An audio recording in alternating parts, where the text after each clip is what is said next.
Matthew 22.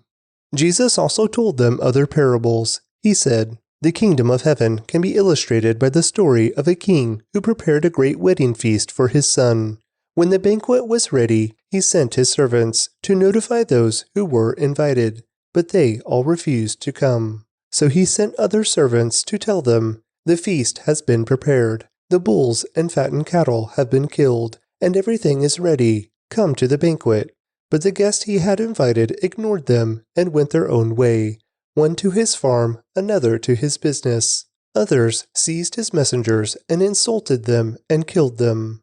The king was furious, and he sent out his army to destroy the murderers and burn their towns. And he said to his servants, 'The wedding feast is ready, and the guests I invited aren't worthy of the honor. Now go out to the street corners and invite everyone you see.'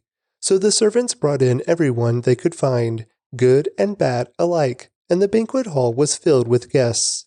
But when the king came in to meet the guests, he noticed a man who wasn't wearing the proper clothes for a wedding. 'Friend,' he asked, 'how is it that you are here without wedding clothes?' But the man had no reply.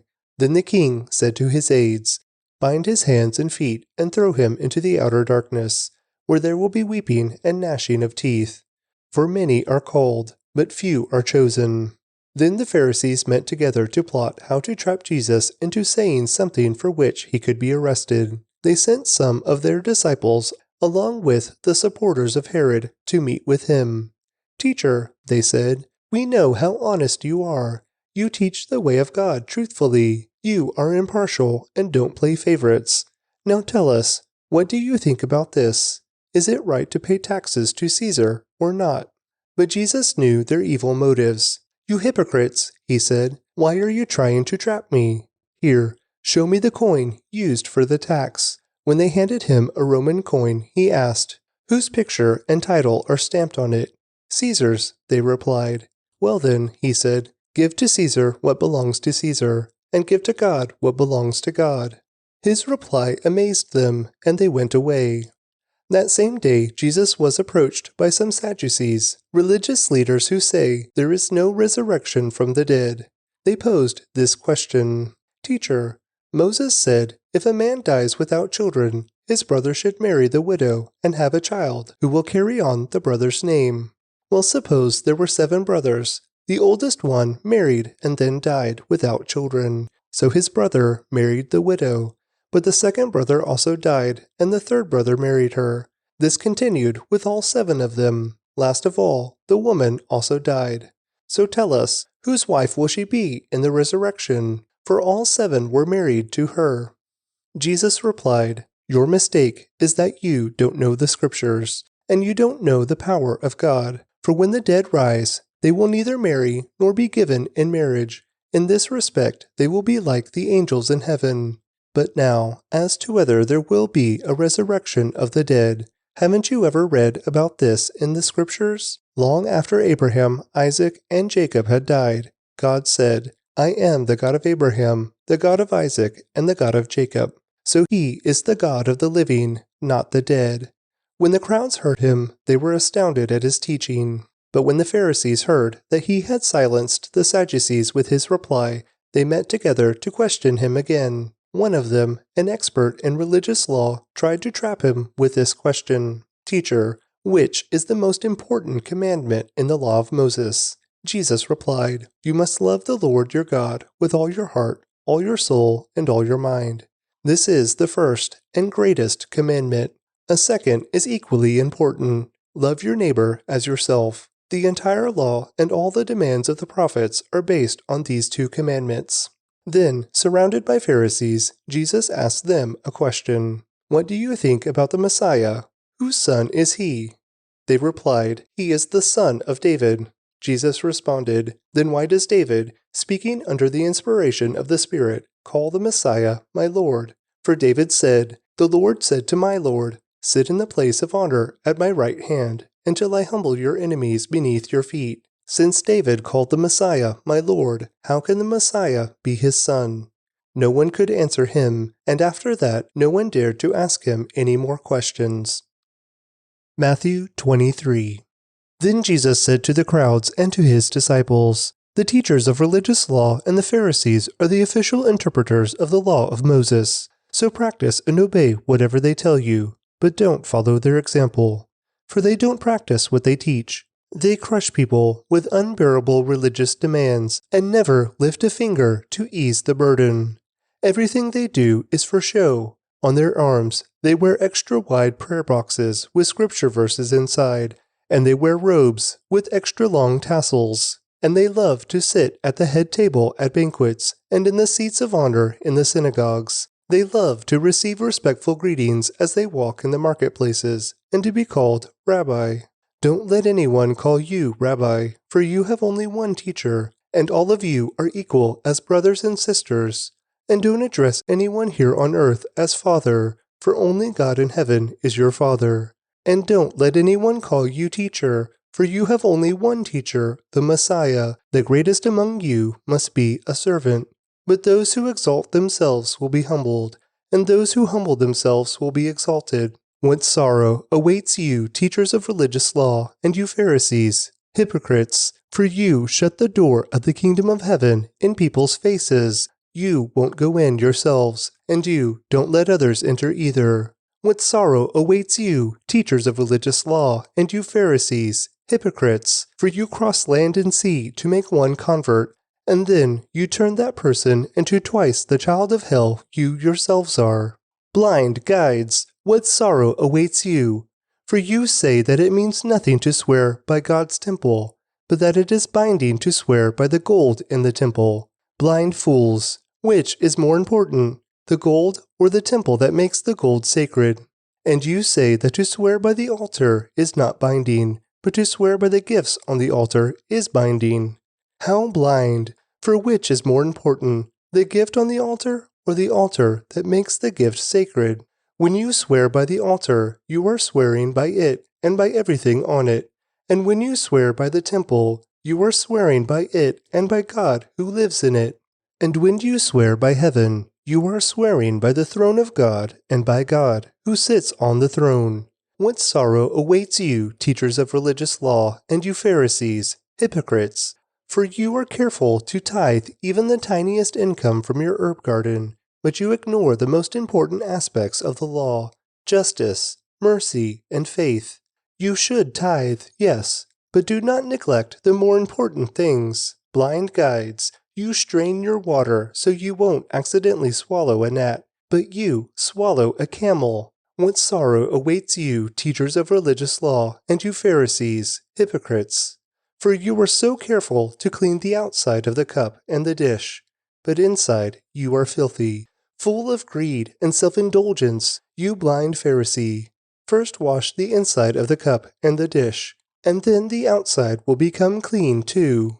What sorrow awaits you, teachers of religious law, and you Pharisees, hypocrites! For you are like whitewashed tombs, beautiful on the outside, but filled on the inside with dead people's bones and all sorts of impurity. Outwardly you look like righteous people, but inwardly your hearts are filled with hypocrisy and lawlessness. What sorrow awaits you, teachers of religious law, and you Pharisees, hypocrites! For you build tombs to the prophets your ancestors killed, and you decorate the monuments of the godly people your ancestors destroyed. Then you say, if we had lived in the days of our ancestors, we would never have joined them in killing the prophets. But in saying that, you testify against yourself that you are indeed the descendants of those who murdered the prophets. Go ahead and finish what your ancestors started. Snakes, sons of vipers, how will you escape the judgment of hell? Therefore, I am sending you prophets and wise men and teachers of religious law. But you will kill some by crucifixion, and you will flog others with whips in your synagogues, chasing them from city to city. As a result, you will be held responsible for the murder of all godly people of all time, from the murder of righteous Abel to the murder of Zechariah, son of Berechiah, whom you killed in the temple between the sanctuary and the altar. I tell you the truth, this judgment will fall on this very generation. O Jerusalem, Jerusalem, the city that kills the prophets and stones God's messengers. How often I have wanted to gather your children together, as a hen protects her chicks beneath her wings. but you wouldn't let me. And now, look, your house is abandoned and desolate. For I tell you this, you will never see me again until you say, 'Blessings on the one who comes in the name of the Lord.'" Matthew 24. As Jesus was leaving the temple grounds, his disciples pointed out to him the various temple buildings. But he responded, "Do you see all these buildings? I tell you the truth, they will be completely demolished. Not one stone will be left on top of another." Later, Jesus sat on the Mount of Olives. His disciples came to him privately and said, "Tell us, when will all this happen? What sign will signal your return and the end of the world?" Jesus told them, "Don't let anyone mislead you, for many will come in my name, claiming, 'I am the Messiah.' They will deceive many, and you will hear of wars and threats of war, but don't panic. Yes, these things must take place, but the end won't follow immediately. Nation will go to war against nation, and kingdom against kingdom. There will be famines and earthquakes in many parts of the world, but all of this is only the first part of the birth pains, with more to come. Then you will be arrested, persecuted, and killed. You will be hated all over the world because you are my followers, and many will turn away from me and betray and hate each other. And many false prophets will appear and will deceive many people. Sin will be rampant everywhere, and the love of many will grow cold. But the one who endures to the end will be saved. And the good news about the kingdom will be preached throughout the whole world, so that all nations will hear it, and then the end will come. The day is coming when you will see what Daniel the prophet spoke about, the sacrilegious object that causes desecration standing in the holy place. Reader, pay attention. Then those in Judea must flee to the hills. A person out on the deck of a roof must not go down into the house to pack.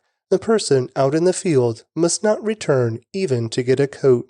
How terrible it will be for the pregnant women and for nursing mothers in those days. And pray that your fight will not be in winter or on the Sabbath, for there will be greater anguish than at any time since the world began. And it will never be so great again. In fact, unless that time of calamity is shortened, not a single person will survive, but it will be shortened for the sake of God's chosen ones.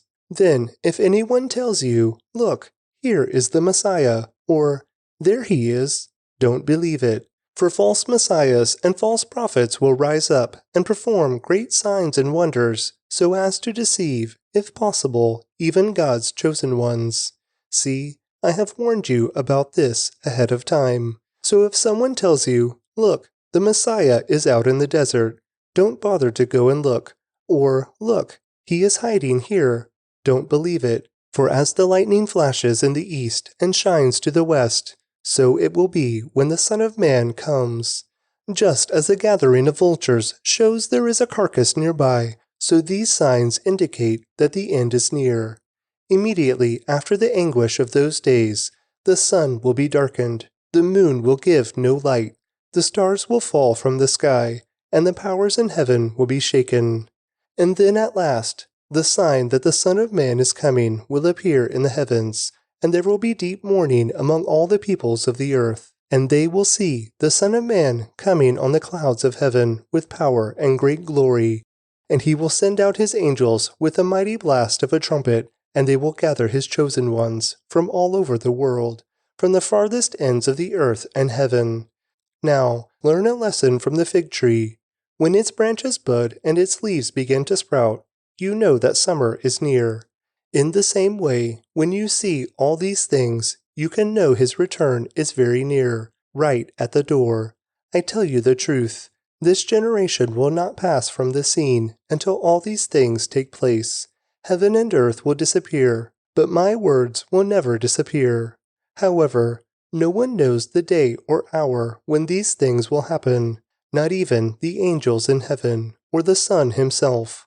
Only the Father knows. When the Son of Man returns, it will be like it was in Noah's day.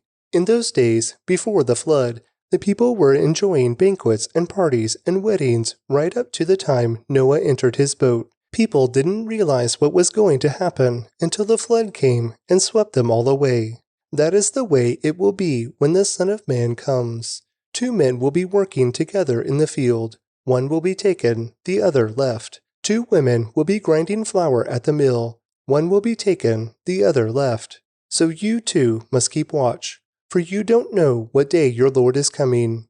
Understand this: if a homeowner knew exactly when a burglar was coming, he would keep watch and not permit his house to be broken into. You also must be ready all the time, for the Son of Man will come when least expected. A faithful, sensible servant is one to whom the master can give the responsibility of managing his other household servants and feeding them. If the master returns and finds that the servant has done a good job, there will be a reward. I tell you the truth, the master will put that servant in charge of all he owns.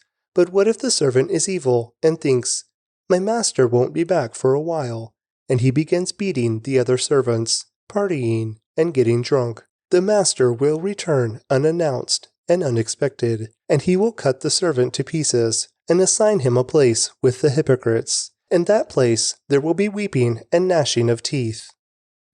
Psalm 17, a prayer of David. O Lord, hear my plea for justice.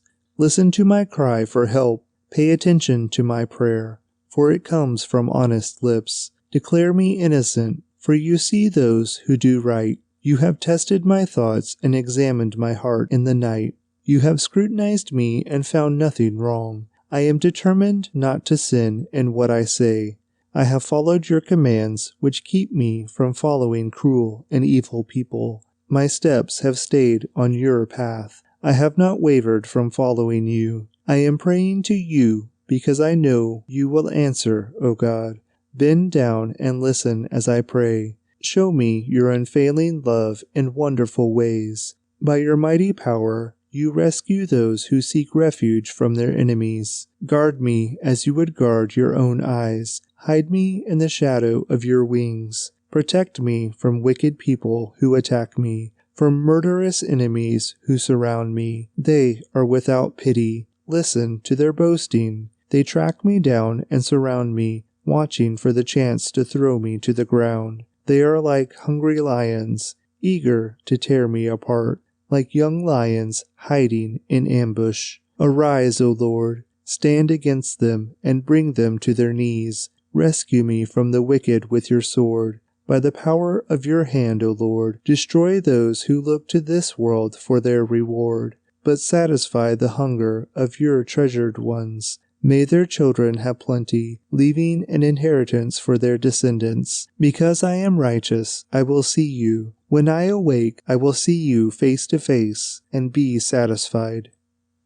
Psalm 18, for the choir director, a psalm of David, the servant of the Lord. He sang this song to the Lord on the day the Lord rescued him from all his enemies and from Saul. He sang, I love you, Lord. You are my strength. The Lord is my rock, my fortress, and my Savior. My God is my rock, in whom I find protection. He is my shield, the power that saves me, and my place of safety. I call on the Lord, who is worthy of praise, and he saved me from my enemies. The ropes of death entangled me. Floods of destruction swept over me. The grave wrapped its ropes around me. Death laid a trap in my path. But in my distress I cried out to the Lord. Yes, I prayed to my God for help. He heard me from his sanctuary. My cry to him reached his ears. Then the earth quaked and trembled. The foundations of the mountains shook. They quaked because of his anger. Smoke poured from his nostrils. Fierce flames leaped from his mouth. Glowing coals blazed forth from him. He opened the heavens and came down. Dark storm clouds were beneath his feet. Mounted on a mighty angelic being, he flew, soaring on the wings of the wind. He shrouded himself in darkness, veiling his approach with dark rain clouds. Thick clouds shielded the brightness around him, and rained down hail and burning coals. The Lord thundered from heaven. The voice of the Most High resounded among the hail and burning coals. He shot his arrows and scattered his enemies. Great bolts of lightning flashed, and they were confused. Then at your command, O Lord, at the blast of your breath, the bottom of the sea could be seen, and the foundations of the earth were laid bare. He reached down from heaven and rescued me. He drew me out of deep waters. He rescued me from my powerful enemies, from those who hated me and were too strong for me. They attacked me at a moment when I was in distress. But the Lord supported me. He led me to a place of safety. He rescued me because He delights in me. The Lord rewarded me for doing right. He restored me because of my innocence. For I have kept the ways of the Lord. I have not turned from my God to follow evil. I have followed all His regulations. I have never abandoned His decrees. I am blameless before God. I have kept myself from sin. The Lord rewarded me for doing right. He has seen my innocence. To the faithful, you show yourself faithful. To those with integrity, you show integrity. To the pure, you show yourself pure. But to the crooked, you show yourself shrewd. You rescue the humble, but you humiliate the proud. You light a lamp for me.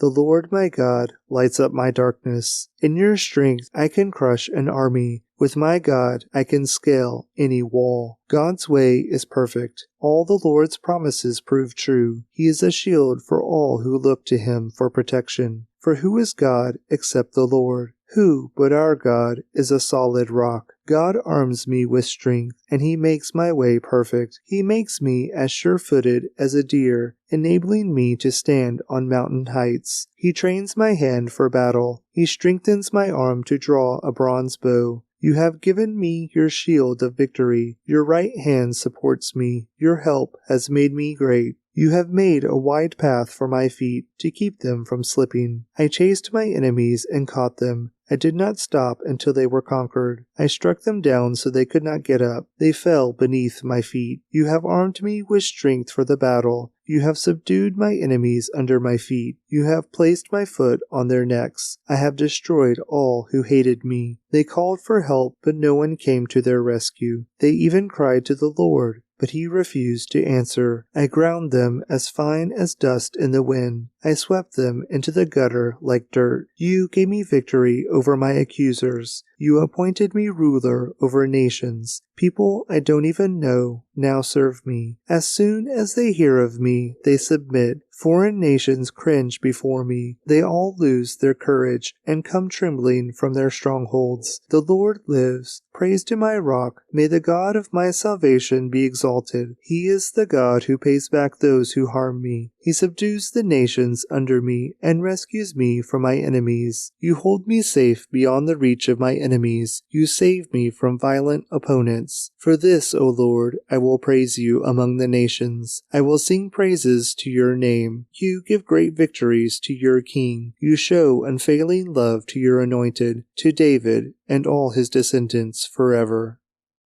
Proverbs 8.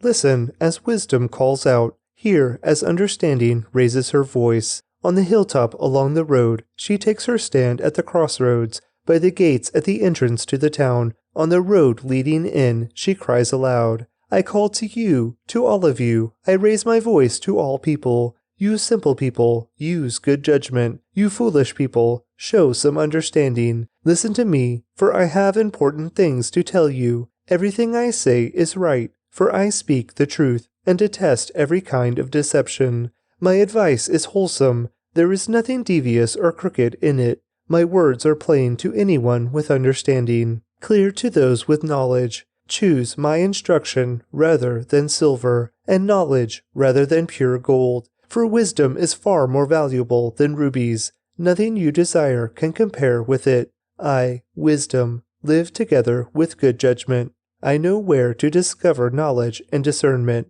All who fear the Lord will hate evil. Therefore, I hate pride and arrogance, corruption and perverse speech. Common sense and success belong to me. Insight and strength are mine. Because of me, kings reign, and rulers make just decrees. Rulers lead with my help, and nobles make righteous judgments. I love all who love me. Those who search will surely find me. I have riches and honor, as well as enduring wealth and justice. My gifts are better than gold, even the purest gold. My wages better than sterling silver. I walk in righteousness, in paths of justice. Those who love me inherit wealth. I will fill their treasuries. The Lord formed me from the beginning, before He created anything else. I was appointed in ages past, at the very first, before the earth began. I was born before the oceans were created, before the springs bubbled forth their waters, before the mountains were formed, before the hills, I was born. Before he had made the earth and fields and the first handfuls of soil, I was there when he established the heavens, when he drew the horizon on the oceans. I was there when he set the clouds above, when he established springs deep in the earth. I was there when he set the limits of the seas, so they would not spread beyond their boundaries. And when he marked off the earth's foundations, I was the architect at his side. I was his constant delight, rejoicing always in his presence. And how happy I was with the world he created, how I rejoiced with a human family. And so, my children, listen to me, for all who follow my ways are joyful. Listen to my instruction and be wise. Don't ignore it. Joyful are those who listen to me, watching for me daily at my gates, waiting for me outside my home. Whoever finds me finds life and receives favor from the Lord, but those who miss me injure themselves. All who hate me love death.